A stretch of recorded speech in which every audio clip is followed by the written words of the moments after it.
Watts. And we getting ready to do the chant because I'm live on everything. You know how we do it. CUTTHOAT Radio Podcast. CUTTHOAT Cutthroat Radio Podcast. I said CUTTHOAT Cutthroat Radio Podcast. CUTTHOAT Radio Podcast. Thank y'all for tuning in tonight. I am your hostess with the mostest shop, Rizzo, bitch. I'm in the building. Y'all know what it is. Another episode of Cutthroat Radio Podcast. I have a special guest with me tonight. You dig? San Jose and Sacramento mixed in this motherfucker right here. But before I get into that and before he tell his story, you know what I need you stupid bitches to subscribe, share, like, and comment today. Stop what you're doing right now, you stupid bitches. Don't stop watching us. Go over to YouTube right now and subscribe to the YouTube channel. Can you do that? It's free. I bring this to you free. Can you do that for me free? Okay, 2 seconds, and then come back over here and watch. You stupid bitches. Now I just fuck with y'all. Love y'all out there. Thank y'all for subscribing and all that. You know what I mean? So, with further ado, I got my special guest in the building. He call himself 4EvaCstylez. Yeah, dig. I call him C Styles for short, but 4EvaCstylez. What's up, Mackin? Hey, what's up with it? What's up, Cuddy? What's cracking? What's happening? Just living life, you know what I mean? One day at a time. You know, I'm in the building, so I'm feeling good today. You in the building and you feeling like, yay, yay. All right, man. Right on. Appreciate you coming in. How was the drive over and everything? It was good. I live close by to my guys, so it's good. I'm not new to this. This is my first time behind the camera, though. I'm usually over there on the couch chilling, and I'm getting a drink, and I'm coming to visit my man. You know, support. It's all love. You know, right. That's really why I'm here too. You know. Well, I mean, you are an artist. You know what I'm saying? I thank you for the support. You know what I'm saying? A lot of people out there, everybody out there in Northern California. I mean, not for some reason. I know the reason. But I really thank everybody out there for the support out there in Northern California and even Southern California, because I got fools from Southern California, you know, doing the damn thing for me now and other people and all this other stuff. But anyway, with further ado, we're going to get right into your interview. This is about you, your past, your present, and your future and what you got going on and how you rocking now. So, what is your original? Well, before I say where you're originally from, what is your birth name? Your government? It's Cordell. And then after that, what's your stage name? What do you go by? Well, we know your stage name, 4EvaCstylez. Yeah. I've been promoting it. Yeah. How did you come up with the 4EvaCstylez? Well, there's a lot of C styles out there, and growing up, my name was changed from my brothers and my cousins. They used to call me Lil C, because my dad's name was Cordell too, and he's like 6'7", so he's Big C, and I was Lil C. So I was like my little nickname, and I would rap and break dance and shit, and bring out the cardboard and try to show off for the family. You know, you got the kids coming out, they do a show for the family all the time and shit. And my cousin, he'd play the drums, and my other cousin, he hit it, and I'd be doing breakdance moves and shit. But I developed into writing music and shit because of my cousins and brothers. They fuck with music. Shout out to Mark D and the OCC Nut House family. That's that Bay Area. My brother Mitchell, aka Mitch Dog, Ricky Deeks, Philly Slim. Is that the South Bay? Antonius Maximus, Eastside San Jose, Eastside San Jose in the house. You easy all over the Bay Area, really. My cousin Mark D, he would DJ. He was a DJ, and he gathered my brothers together, and then I'd go and watch them in the garage and shit, and they would just kill the booth and be 4 rappers be sitting there writing the songs, and my cousin be making the beat and setting up the whole DJ scene, you know what I mean? And then they would go do shows at little private parties and shit all over the place, and they sneak me in, and I was like 11, 12, and really wait a minute now. Wait a minute. Let me ask my questions. Yeah. You're going too much. So where you originally from? San Jose. San Jose, East Side, West Side, North Side, East Side, San Jose. Bay Area, East Side, San Jose, Story, White, McLaughlin area.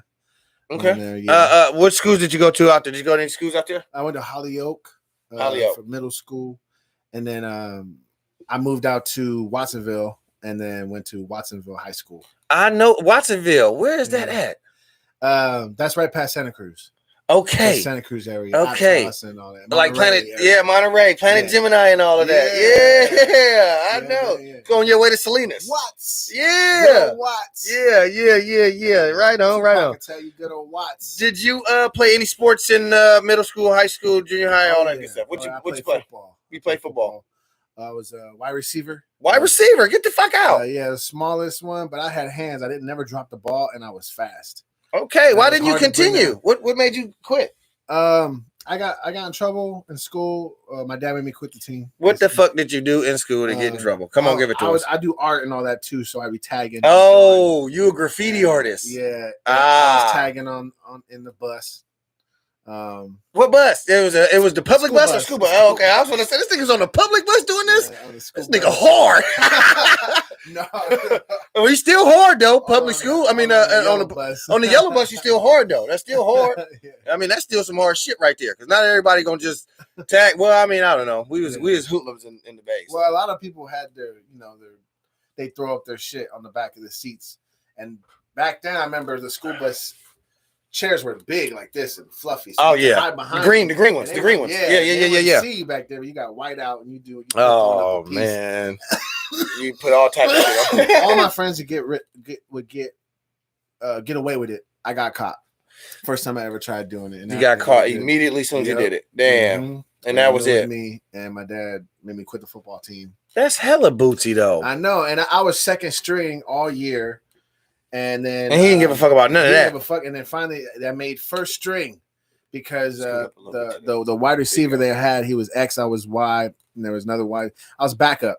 Anyway, he got injured. He broke his wrist. So the last 3 games of the season, it was our championship because my team was raw. Mm-hmm. We had a mean running back, and it was finally my time to shine. And that game, I scored 1 touchdown. I had like 46 yards. It was something that was real cool.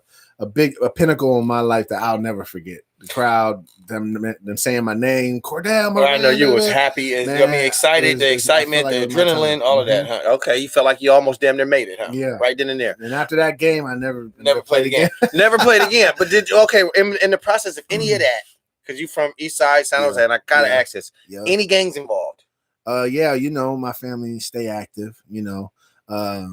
It's off that 14. Norteño, Pachuco Nortes, and all up and down the Bay Area, and then coming over here to Redwood City and the Sacramento. And my brown brothers out there, bang bang, nigga. You already know what it is. There's Latin and all that other shit, too. Yeah. Real hard. They kept me out that life though. They kept me in the house. They kept me sheltered. They didn't want me to be a part of it. They let me scope out the scenes, and they sneak me in places because I had a real big passion for their music. I would be nodding my head and be like, yeah, that's what you say. Yeah. And then we'd be like, hey, Lil C said he don't like that dude over there. He's looking at me funny. Hey, go check that dude. And then they go check that dude, and it'd be all my fault while dude got beat up. And I feel bad, but is that brothers and sisters, or is that brothers and cousins? Brothers and cousins. Sisters. Okay. So you got siblings. How many siblings you got? Yeah, I have 3 brothers and no sisters. But the sisters is like street sisters, like yeah. Okay, I like cousins, but sisters. Sisters. Yeah, understandable. Yeah. And they kept you out of trouble. That's good. That's good. Because San Jose, boy, back in them days, I heard about it. I wasn't really out there like that, but I heard about it. Yeah, I wasn't really out there either, but I heard about it. I see some things, things I can't unsee. Yeah. So music was always there in the process of all of that. Oh yeah. You was breakdancing and all of that. So I'm let's just talk to us about all the breakdancing you was doing. It was a little Filipino clique in my high school, a couple of like Japanese dudes in there, and they recruited me because they would see me fuck around on the playground and shit like that. So they were like, oh, let's see if he wants to perform with us in this talent show. And we had a talent show. I performed with them and shit. We came in second place.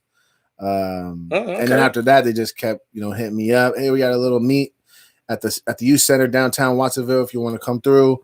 All the guys are going to be there. We can show you how to, take the next step. And so they started teaching me how to do head spins with we put they made me wear elbow pads and these wrist pads that would protect my wrists when I spin because I was so small and when I would do the head spins, I wasn't doing them right. So they made me wear one of those biker helmets, and top of the biker helmet's flat. So then you can like kind of really balance yourself out when you do head spins. And so you was like a houser. Oh yeah, you housing. Yeah, I know a little bit about that because in elementary, junior high school, nigga, they was doing that shit at El Sweeterman, like the Filipinos and shit. They was doing that shit and to be honest, nigga, me, Joe, and a few other motherfuckers, I remember, nigga, we used to put cardboard down at my grandma's house, nigga, and do like the little twist twirls and, on your neck, the shit. Man, we used to do all of that shit. Was popping. That's dope. That's hella dope right there. Yeah, that's crazy. So is that where the influence come from? Like, oh, you all right? Yeah. Okay. That's where the influence come at. Were you doing music or? Yeah, well, mostly my cousin Mark D. I was a houser. I was a houser, Jay. I me and Joe, 7th grade. Not to cut him off, but 7th and 8th grade. You know what I'm saying? At Solano Junior High School. You feel me? You feel me? You play around with all that, experimenting and all that shit. And that's where that come in. Fucking around. I like the girls too. I like how the girls would dress. They're like Asian girls, Filipino girls. Yeah, and they be dressed all hip hopped out. They have that urban look. Yeah.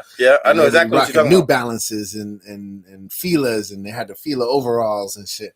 Yeah, so I was like, ooh, I'm feeling her. I'm feeling that one. Ooh, she looked like buttercream and coffee. Ooh, nice. Yeah, but I think that was a big reason. I was going through my adolescence and growing up. So. And that's where the music you was already doing and so writing the music come later, but inspired by the music. What type of music inspired you when you were younger? That's kind of funny to say, but it was alternative rock. I would listen to alternative rock, but I listen to Give us some of the groups and bands and music you listen to. I listen to Green Day. I listen to Bush. I listen to Stone Temple Pilots, Three Doors Down. Those are like pretty the main ones. Those are the main ones. I mean, there's a plethora of like hella other bands. What was some of the hot shit? Like, what's some of the songs? What was some of the songs? Well, there was the Goo Goo Dolls had a really hot one. I really liked I liked Red Hot Chili Peppers a lot. Like that really. I call myself Shab Hot Chili Pepper. Give it away now. Give it away.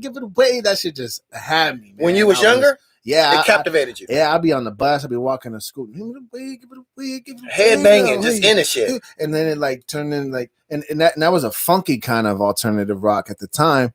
Because then you had all this other hard rock and then all this other thing. The headbanging shit, like Joe. About that shit, But that was more like of a funkier rock. So I like took to it, and then growing up, like Linkin Park and shit like that, and another big influence with the DMX, Tupac. I listened to them a lot growing up.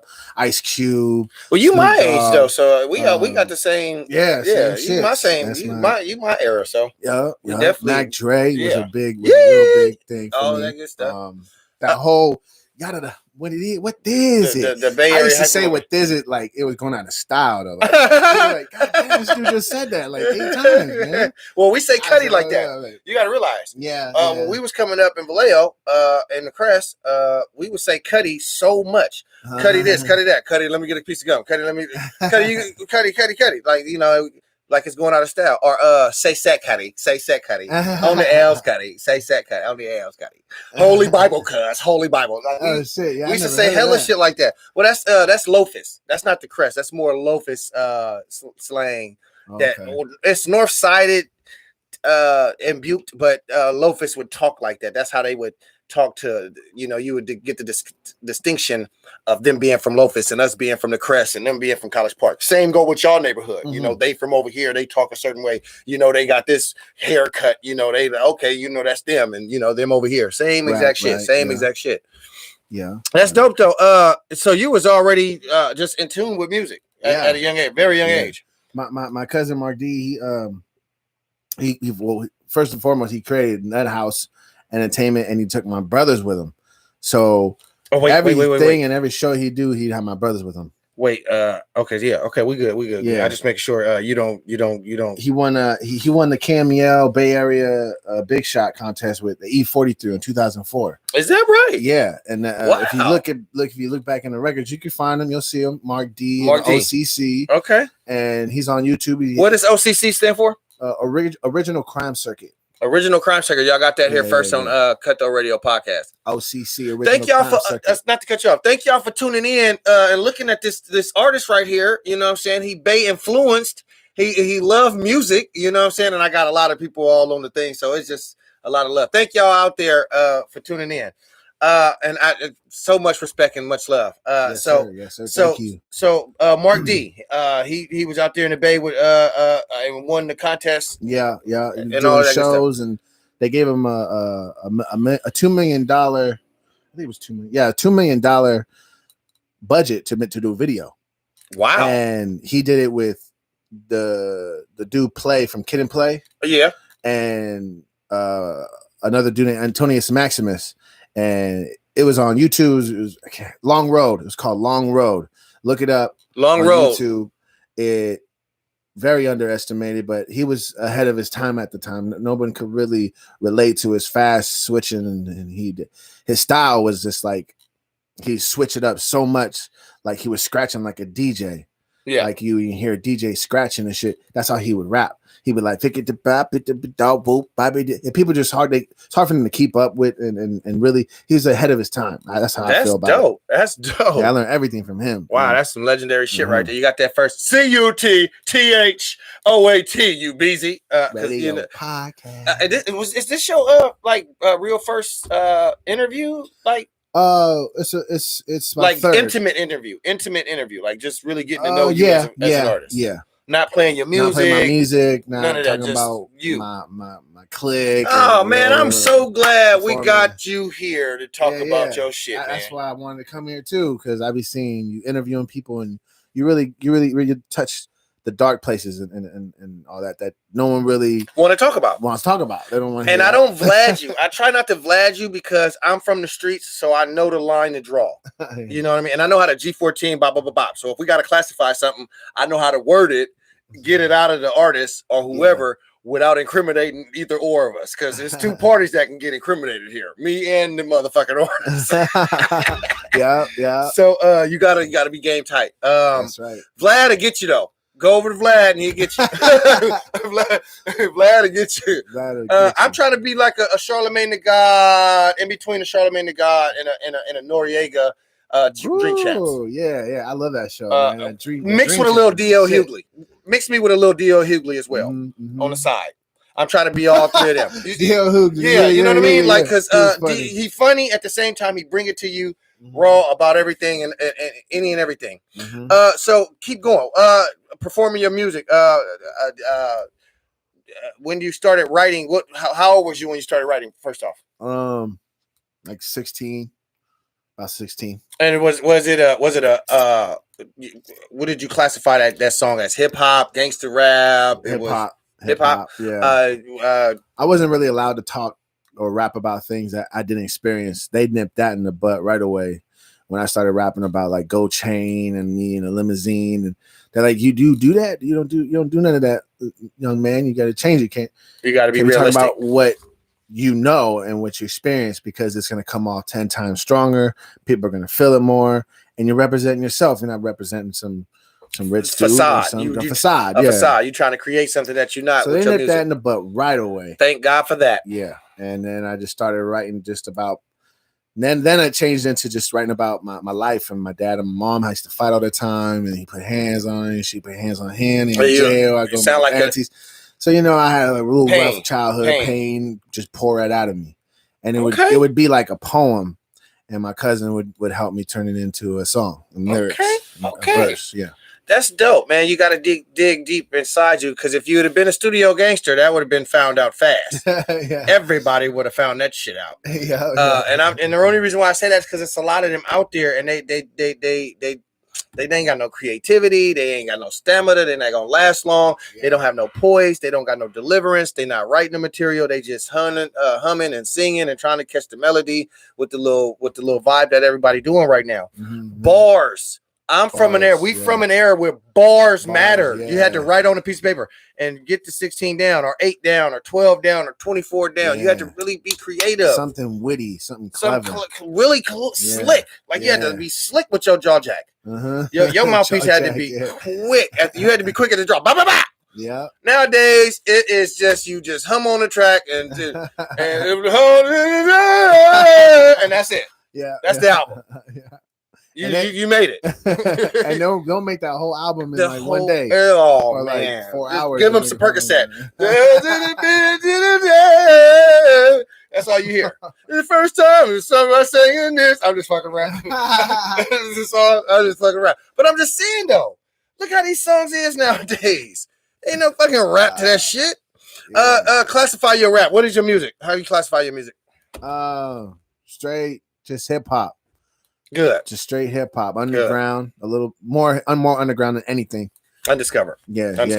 Just bars just dropping on your head. Absolutely. That's all I do. So you call it hip hop. Have you dropped an album? Yeah, I have one called it's a mixtape. But it's classified under album. You could DistroKid and all that. Okay. You can't really classify it as mixtape. Okay. But you gotta classify it as an album. But for me, it was a mixtape. And I had AT on there, I had Archie the Great, I had Alumni.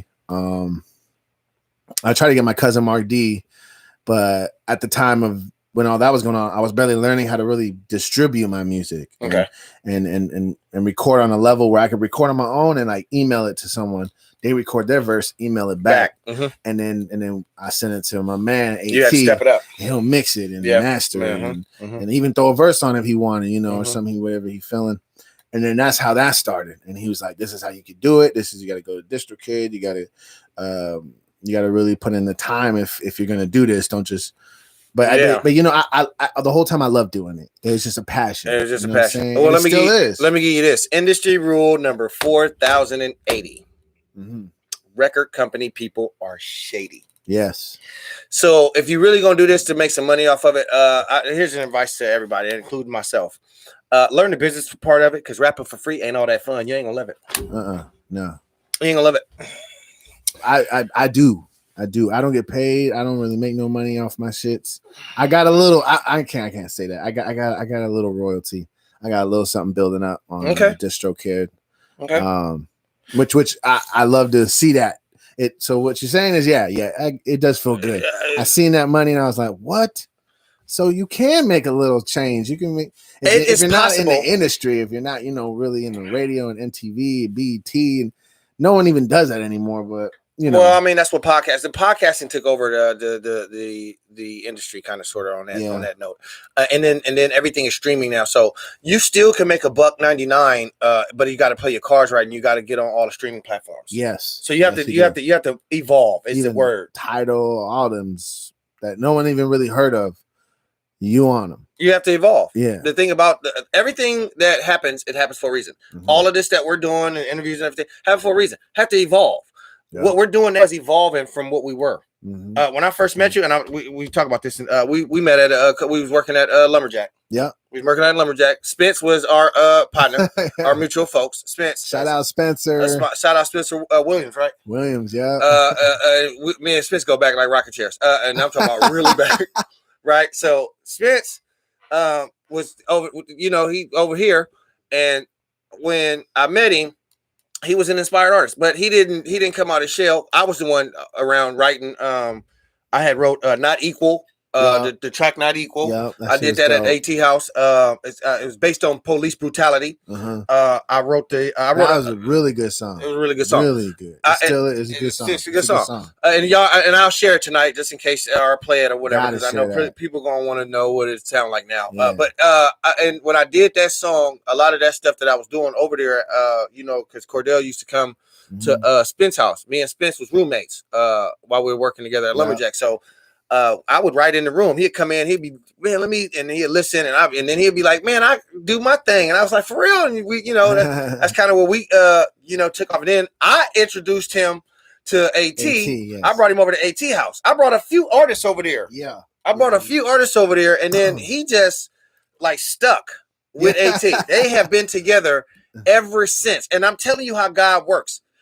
This is God working. Yeah. Because I brought him in, which I'm a child of God, Christian Christ, and I believe in the higher power. So I brought him in, and he's been in ever since. And that's what's up. You know what I mean? It's all about supporting and getting everybody together and thing. And then all of a sudden, I pop up with this, and boom, now I'm interviewing both of them. Yeah. So you got to see where this is going, y'all. Yeah. And it's a beautiful thing. It really is. You know what I'm saying? It really is. And to hear these people's stories. I enjoyed watching that episode last night, by the way. Right on. I appreciate that. Was really cool. This is a good one, too. This vibe. I like this one, too. Yeah. I like all the interviews. Don't get me wrong to all my interviewees out there. I know everybody got their favorites and all of that, but I like interviewing all of y'all because all of y'all stories are like mine. Yeah. I got the same exact platform story that I can come and talk about my story exactly the same way. I started this way. My name is this. I can give y'all the intimacy too. I'm giving y'all that in 38 years and counting in my autobiography. We can say right now for 5 or 6 years now, I've been rocking with this guy. Yeah, absolutely. Which is crazy. Absolutely. It's like full circle. Absolutely. It's like we in the garage, we in the living room recording. Absolutely. Next to a swimming pool. Yep. And now I'm at we did the first recording. See, we did the that's cut him off. We said it last night. We did the first scene, like the Cutthroat Radio interview thing. We did it in the backyard. Yeah, I remember that. It was dust flying around. We didn't even have a fucking camera. We was all just like not even professional. Yeah. And we still was trying to get the shit done.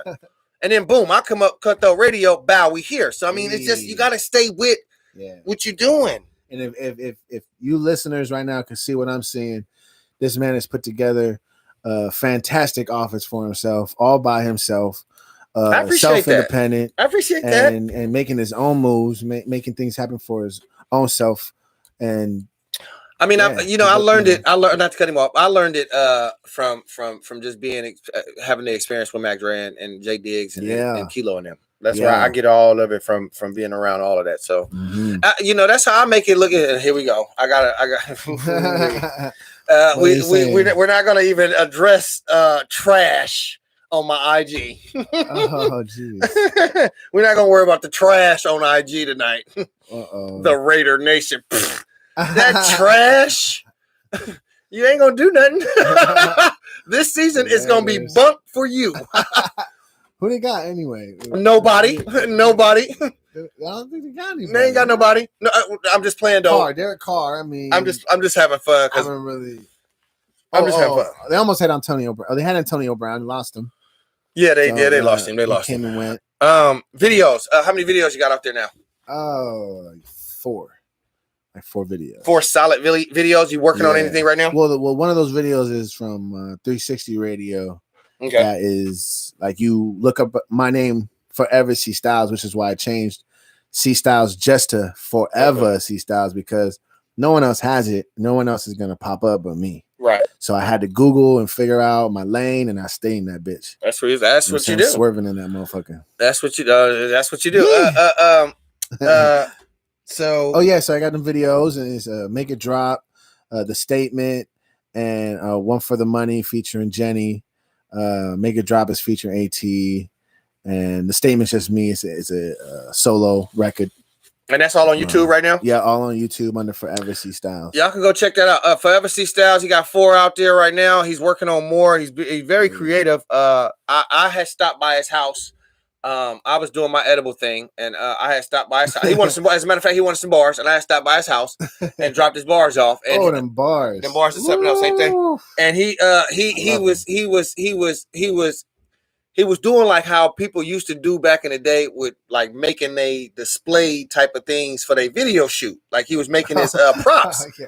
He was making his props for the and it inspired me so much. I was like, this motherfucker doing what people used to do back in the day. Yeah. Like people don't do that shit no more. They get the cardboard, paper mache, the whole of shit. Like people are just so quick to get online and do the whole animated. You know what I mean? Like this motherfucker really took the time, structured the buildings and all of that, drew the windows on there with the paintbrush and everything. I was there for that. Yeah. It inspired me so much. I was like, nigga, come to the Cutthroat Radio and tell this fucking story. So yeah, man, I just got a bunch of boxes from Home Depot, cut them up, and made a Sacramento City, and like a diorama. And I just stood and We shot the video at City Sound. Shout out to my City Sound guys. That's where we rocking right now. AT is rocking right now, and Atypical Records. All through them, we record in the studio. Come and book a session, by the way, with some of the engineers up there. They do their thing. What was the name one more time? City Sound. City Sound. It's over in down the street, right? Yeah. Yeah, it's down the street. What's the address? No, not the address. The street. What's the street? We ain't gonna Auburn Boulevard. Because he told me to come over there. We ain't gonna give you the exact location. Well, it's green. We'll say Greenback because it's like right where it splits. So it's Auburn and turns into Greenback or whatever. But yeah, it's right there. We're not gonna give you the exact address. Oh no, it's on Auburn. No, yeah, it's on Auburn. We'll say that. So that way, this shit. Go watch something else then, because y'all don't even subscribe anyway. No, I'm not. I'm just fucking with y'all. I need y'all to watch the shit.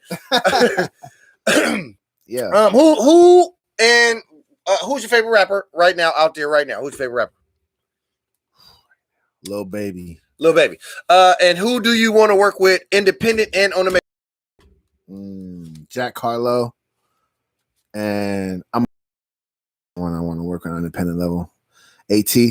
Okay. Typical Records, Alice Ritchie, and Jenny. We rocking strong. And